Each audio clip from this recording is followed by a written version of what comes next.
வணக்கம் சொந்தங்களே, பந்தங்களே, உற்றார் உறவினர்களே, அவனிகா மூவிஸினுடைய இன்னொரு படைப்பான கதிர்வேலன் காதல் அப்படிங்கிற ஷார்ட் ஃபிலிமுடைய ஸ்டோரி தான் நாங்கள் பார்க்க போகிறீங்க.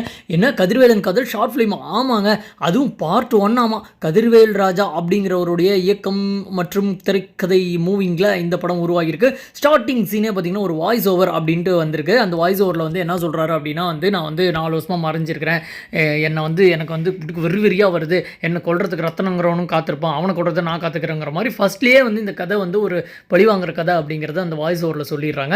அதுக்கப்புறமா திடீர்னு பார்த்திங்கன்னா அந்த படத்துடைய கதாநாயகி வர்றாங்க.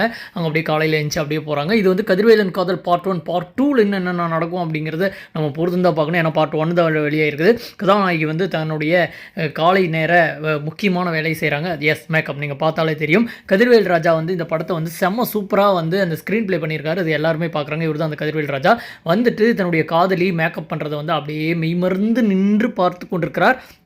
அதை அப்படியே பார்த்துட்டு அப்புறம் அடுத்த சீன் என்ன ஆகும் அப்படின்னு பார்த்தீங்கன்னா அவங்க மேக்கப் போட்டு முடிச்சிருவாங்க. அதுக்கப்புறமா அப்படியே வழக்கமாக லவ்வர்ஸ் அப்படியே வெளியே போகிற மாதிரி அப்படியே போயிட்டுருப்பாங்க.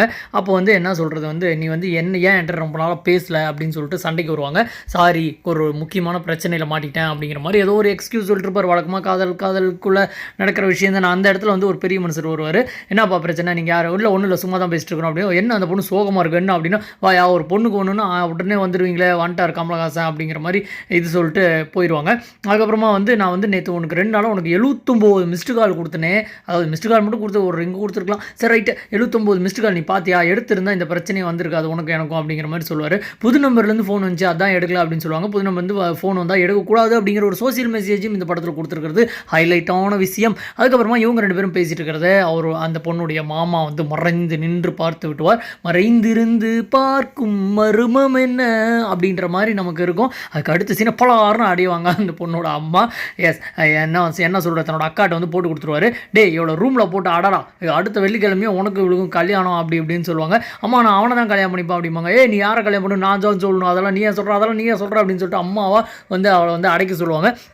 உடனே அவர் கேட்பார், அவன் ஏதோ பிரச்சனை பண்ணிட்டா, அவளோட லவ்வர் இல்லை அது எவன் வந்தாலும் நான் பார்த்துக்கிறேன், அவளை போட்டு அடடா அப்படின்றாங்க. அப்புறம் ரூமில் அடைச்சி வைக்கிறவங்க ஃபோனை பிடிங்கி வைக்க மாட்டாங்களா, சரி பிடிங்கி வைக்கல, ஃபோன் பண்ணி லவ்வர்கிட்ட சொல்கிறாங்க, என்னை அடைச்சி வச்சிட்டாங்க, என்னால் ஒன்றும் முடியல, நீ தான் என்னை காப்பாற்றணும், எனக்கு என் தாய் மாமாக்கும் கல்யாணம், நான் செத்துருவேன், நீ தான் என்னை காப்பாற்றணும் அப்படின்னு சொல்கிறாங்க. நீ கவலைப்படாத பவி, நான் உன்னை காப்பாற்றுறேன் அப்படின்னு சொல்லிட்டு ஹீரோயிசமாக சொல்கிறாரு.